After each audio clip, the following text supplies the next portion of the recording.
Good morning everyone, I hope you're all well. I've actually attempted twice at this video.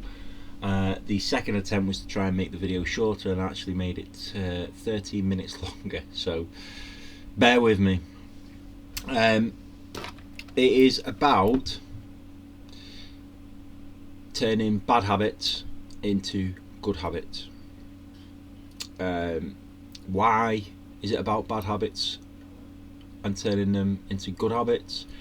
Because a lot of people, obviously we all are getting absolutely hammered with tax and rising costs on everything, interest rates, you name it, everything's gone through the roof, which is leaving us with hardly any money at the end of the month to sort of have to ourselves.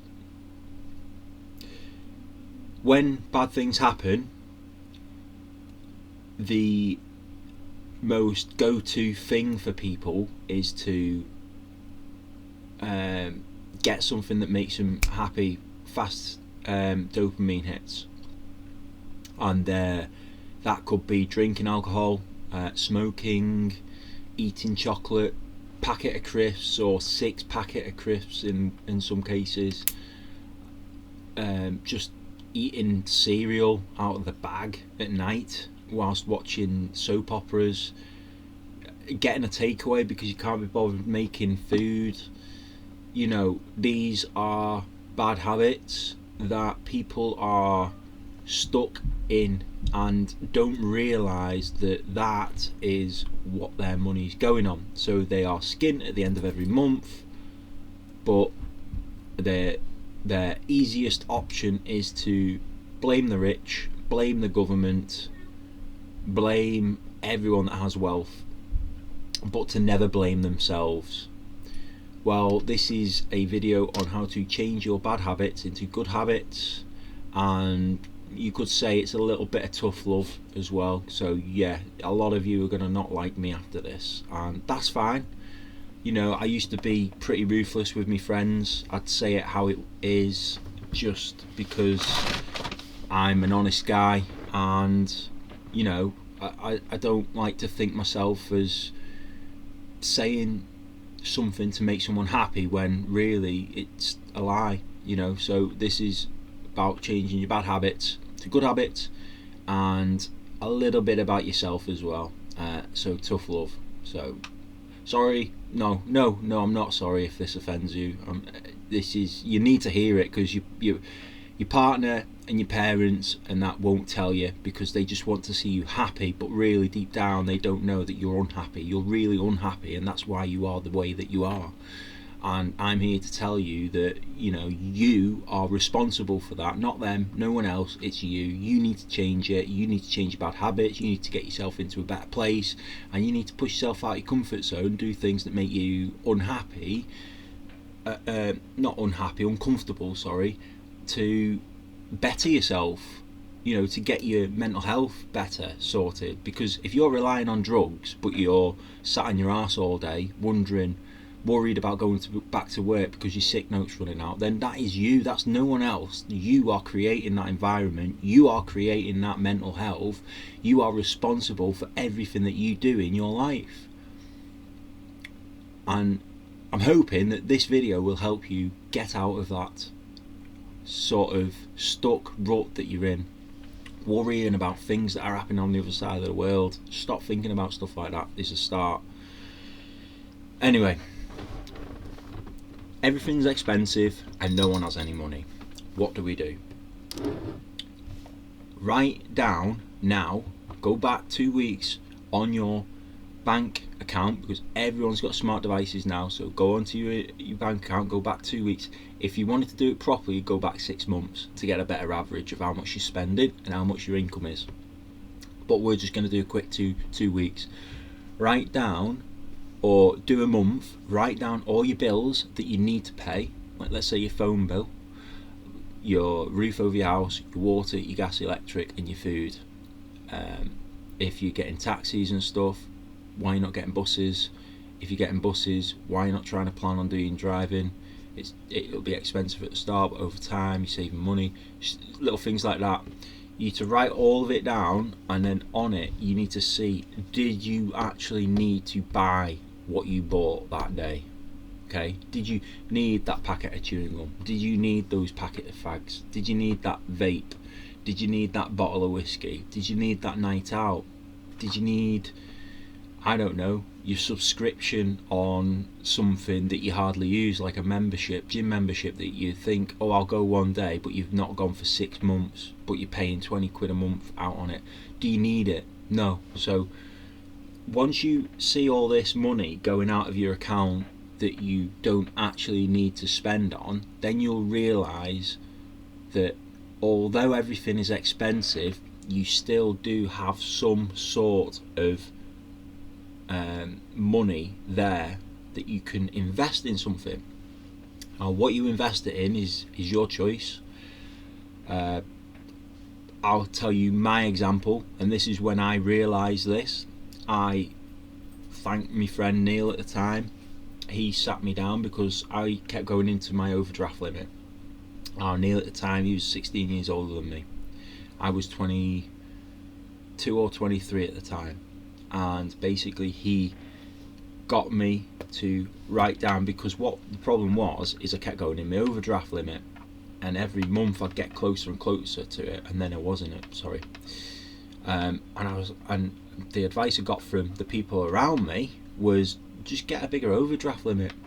And I was like, yeah, but that's not going to fix the problem. So I ended up talking to him, and he said, well, yeah, it's your fault, you're overspending. So I was like, what do you mean? He was like, well, you're obviously spending too much each month, and that's why you're going into your overdraft. And it's so simple to think of it now that, yeah, I was like, yeah, that's it, that's the problem. Why am I overspending? Why do I think I've got this money and then I'm blowing it on stuff? What the hell am I spending it on? Because I feel like I'm not spending it. And when I sat down and wrote down everything, basically I'd been at the bank, I'd got me printouts of 3 or 4 months' wages and spends through my my bank statements, and I went through them all with him. And he was like, write down the things that you obviously get all your income.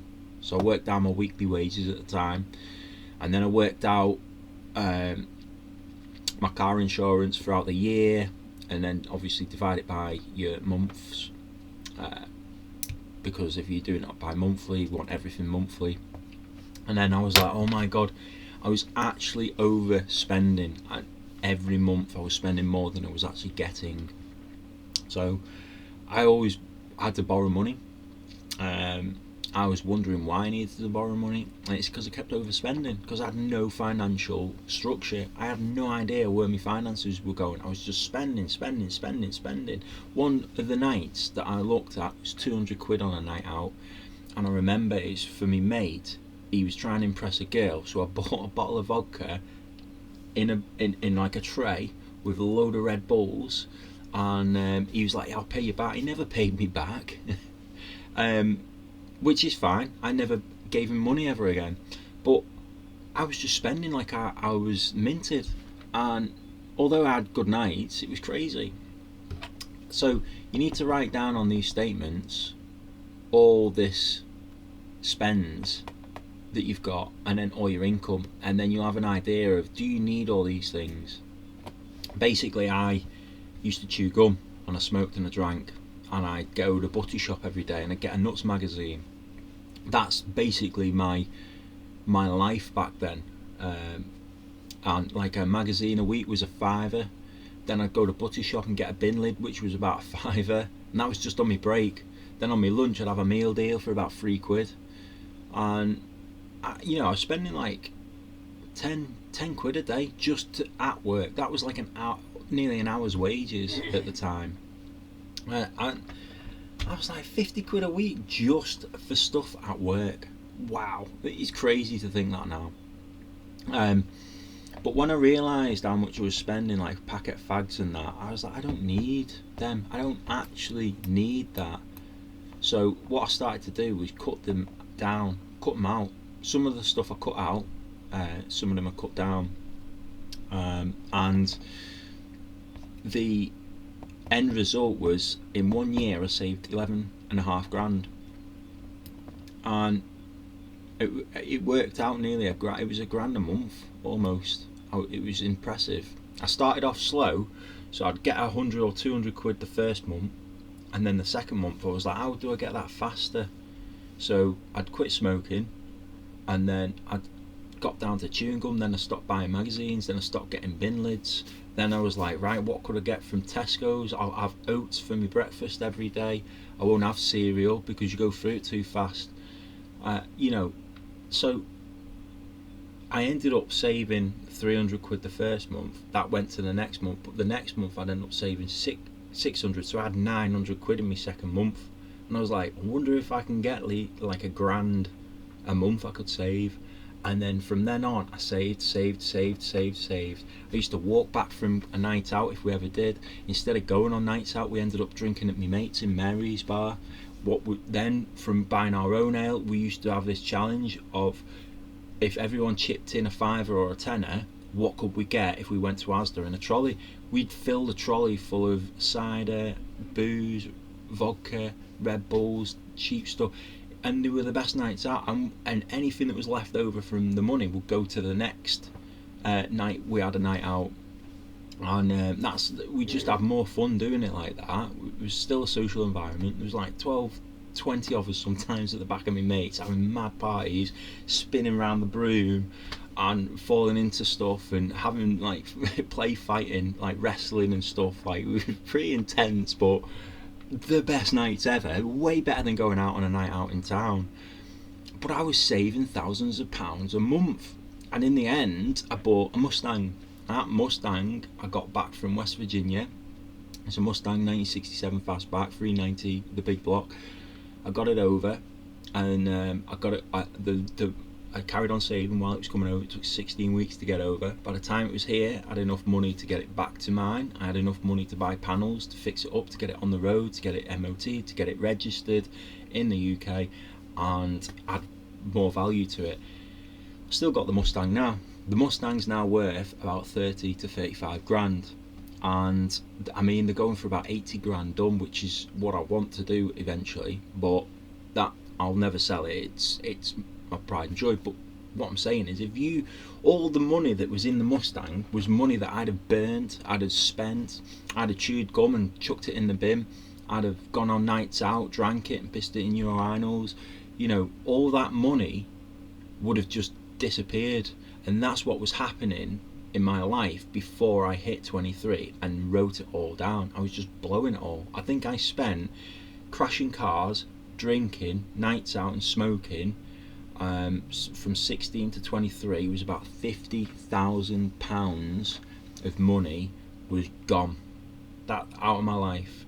I lost £50,000 from 16 to 23. That's how much I spent on insurance, smashing cars up, drink and smoking. Do you know what? I had some fun. I had a good few nights, a lot of memories, a lot of stories, but I had nothing left from it. And I started to get older and think, what am I doing? And so yeah, that year was massive for me, saving that amount of money, because it made me realise that you can do it. And although everything is so expensive nowadays, you still can do it. It's just you can't do it to the extent of 11 grand a year. I mean, if you're on a £50,000 job and you've got no money at the end of the year, then you are definitely overspending on something. And maybe it's your fancy car that you're paying interest on every month to borrow the money to own the car that you bought brand new, that in 5 years time will be depreciated. What am I saying? Brand new car, you get finance on it. Okay, so you're paying for a £50,000 car, yeah, let's say. You then have interest on it. You're paying interest on a £50,000 car for 5 years, but in 5 years time that car ain't worth £50,000 anymore. It's worth about 20. Okay, so you've lost £40,000. 30 to 40 is because if you're paying interest, you're not paying 50 grand for the car, you're paying interest on the borrowing of the 50 grand, which is going to be another 10 grand probably. So you're losing 10 grand on a car that you thought was great. But how great will it be when you see that 30 to 40,000 pound hit in 5 years' time, when you could have put that £30,000-40,000 into a nice new house. Deposit for a future family. You might meet someone in them 5 years. You could go and outright buy a car. My car on the road, I own it. There's no finance, no interest, nothing. I've had it 3 years. I paid 300 or 400 quid for it, and I've spent about 1,500 quid on it trying to keep it on the road. Bloody nightmare car. Never had a car with many problems. But had I had interest on it, I'd have lost thousands of pounds over interest, at least 1,200 a year. That's 4 years. That's 5 grand, nearly 5 grand, yeah.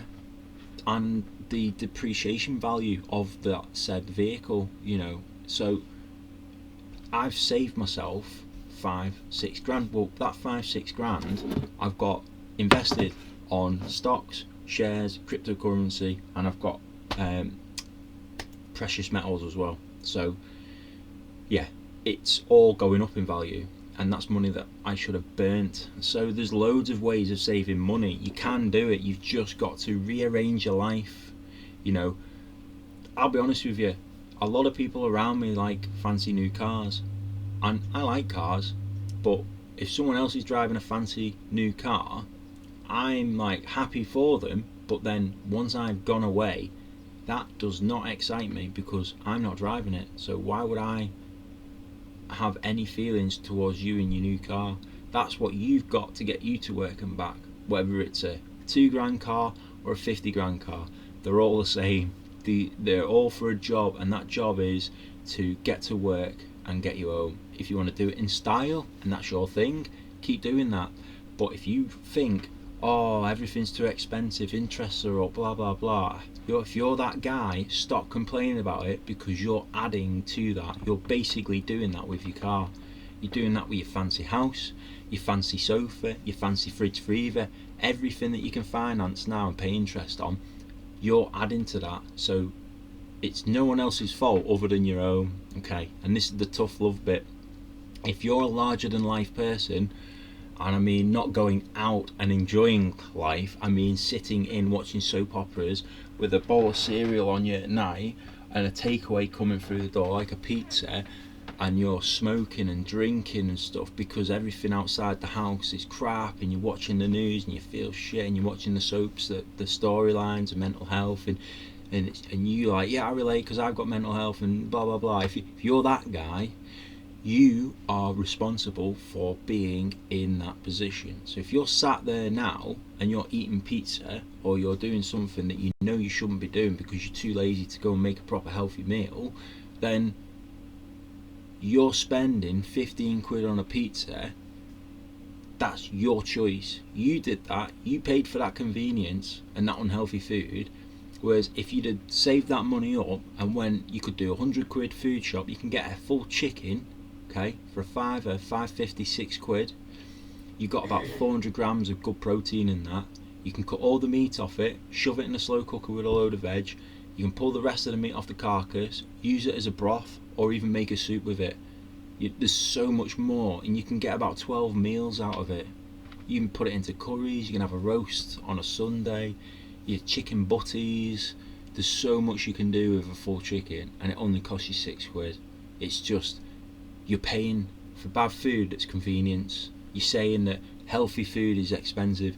It's not expensive.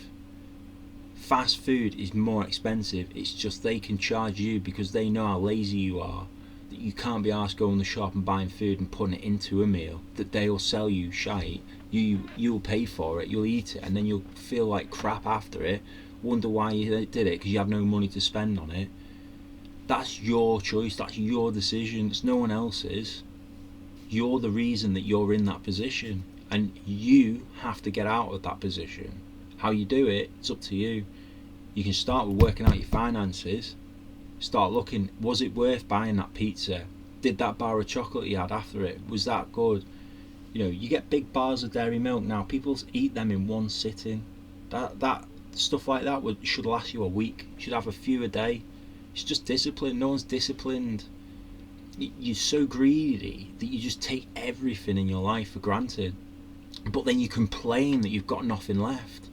But That is your fault. You are the reason that you're there. And yeah, the government and the rich are making it a lot harder for you. I know that, I see that. But you're making it a lot easier for them, because every time you keep going to Amazon and buying their parcels, you keep giving them more money to buy a house next door to you, to rent to you, and you lose your house because you can't keep up with the payments, because they've pushed you out, because you're eating, you lose your job because you're unhealthy and unfit and you're not keeping up with it. You're a liability in the workplace. This mental health stuff that they've got going on at the moment, there was never mental health during the war. People were having their legs blown off, people were losing their husbands, kids were losing their fathers, but there was no mental health then. They just cracked on. Now it's just an excuse to get paid to go off work. And then you're too scared of what other people would think when you go back to work, because you've done nothing for 2 weeks. So now your anxiety is through the roof, because you start thinking what other people think.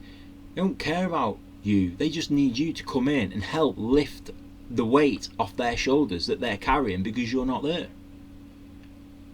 And I get it, some people really do struggle with mental health, but if you're relying on drugs to fix it instead of getting off your arse and going outside and getting some fresh air in your lungs and seeing what a beautiful world we actually live in, then again, that's your fault. You are the reason for that. You're just finding the easy option, the lazy option, that the human body's not designed for. We're designed to get up, energise, chase food, cook it, and feel great when we eat it, because we made that, we put that together. You're just paying for convenience. You don't appreciate what you're actually putting in your mouth and eat and enjoying the flavours and that, because you're just too lazy and you're too upset with how much it costs. But you're still paying for it. You still do these things. That's no one else's choice. That's your own choice. And I know loads of people will argue with me, and that's fine. You can argue away, but I see it all over the place. I see the same people in the takeaway every night. I see the same people in the pub absolutely hammered during the week. I see the same people getting Uber taxis everywhere rather than just getting a push bike, or actually going out and just trying to do the driving test. Oh, you have to wait 6 months to do your driving test now. Yeah. So what, you carry on paying your taxis for the rest of your life than saving up to do your test in 6 months' time, that could potentially save you thousands of pounds a year over time and give you that freedom of life? You can't just ring a taxi up and go, oh yeah, can you take me down to Cornwall? I want a day out in Cornwall. No, but if you've got a car and you put 50 quid of fuel in it, that will get you to Cornwall. A taxi will cost you £1,000 to get to Cornwall from where I am. Probably more. Or you'd have to get on a bus and have a 14-hour trip down to Cornwall, you know, with everyone else coughing, spluttering, crapping in the toilets on the bus. It's madness, but the choice is there. It's just you need to do those hard things to eventually make your life easier. If you don't want to make your life easier and you want to carry on doing what you're doing, then that's fine. That is your choice. But I'm not. When I say this, yeah, there's people around me, and they're about twice the size of me. They can't run. They just love eating bad food. They're always ill. And one day I may have to go and fight with them on the front line. Probably won't, but let's say I do.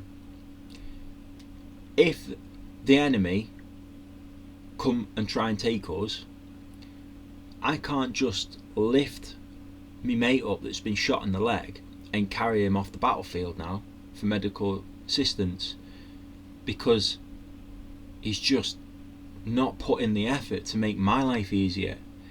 Why should I have to make my life easier for him, but him not for me? And as a community, that's how life is at the moment. People just don't want to put that effort in to make other people's lives easier.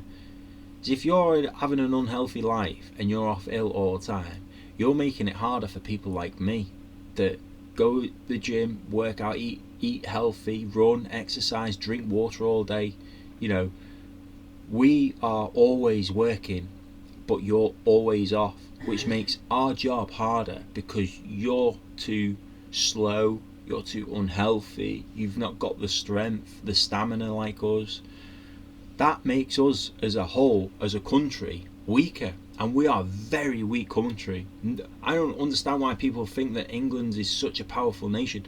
We are so weak because we used to have strong men and strong women, but now we have got way more weak-minded, weak individuals all over England. It's just a really weak nation that we're in.